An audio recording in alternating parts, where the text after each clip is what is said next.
Moet het met die gekke muts? Nou, dat trok wel onze aandacht, ja. Wat ben je aan het doen? Ja, ik was even de tuin een beetje aan het opruimen. En een beetje aan het rondkuieren zo op het grondstuk. En dan iedere dag even frisse neus halen. Ja. De hele dag binnen zitten is ook natuurlijk een beetje vervelend. Nou, we hebben genoeg te doen hier. Dus we zijn 3 jaar geleden zijn we hier naartoe gekomen naar Friesland in de Veenhoop. Oh ja? We komen uit Lelystad. Zo. En En dan naar de Veenhoop. ja, hoe komt hij erbij? Ja, u zegt het. Ja. Nee, we waren toch een beetje aan het rondkieken, zeg maar. Ja.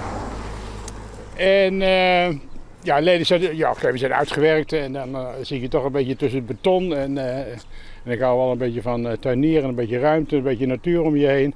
En dan ga je zoeken, Drenthe, Overijssel. We toch ook een beetje in de buurt blijven van de kleinkinderen. Hier, Almere, Lelystad.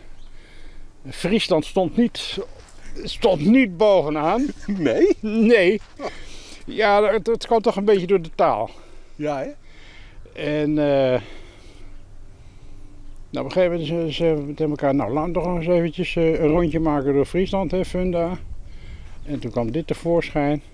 En nou ja, toen hebben we alles overboord gegooid en zeiden, oké, dat mag geen rol spelen. En dat speelt in principe ook geen rol. Ik bedoel, ja, oké, je ontmoet de oude generatie en ja, oké, je moet wel Fries leren, hè, want anders komen we elkaar niet verstaan. Dus er wordt overigens weer een beetje gekheid gemaakt. Maar dat gaat goed. Maar u heeft altijd bij KLM gewerkt? Ja, Schiphol. Oké. In de onderhoudsdiensten. Ja, maar we zijn inmiddels al 5 jaar gepensioneerd. Maar had u nog dingen op het plan staan voor vandaag die u ging doen? Nee. Wat we aan het doen zijn, we hebben met de kerstdagen van onze kleinkinderen een puzzel gekregen van 2000 stuks. Het ding is 1 meter bij 80 centimeter. Die ligt prominent op de tafel. Daar zijn we 3 weken dan maar rond de kerst zijn we 3 weken geleden mee begonnen en die nadert zijn einde. Dus dan fine-tunen even.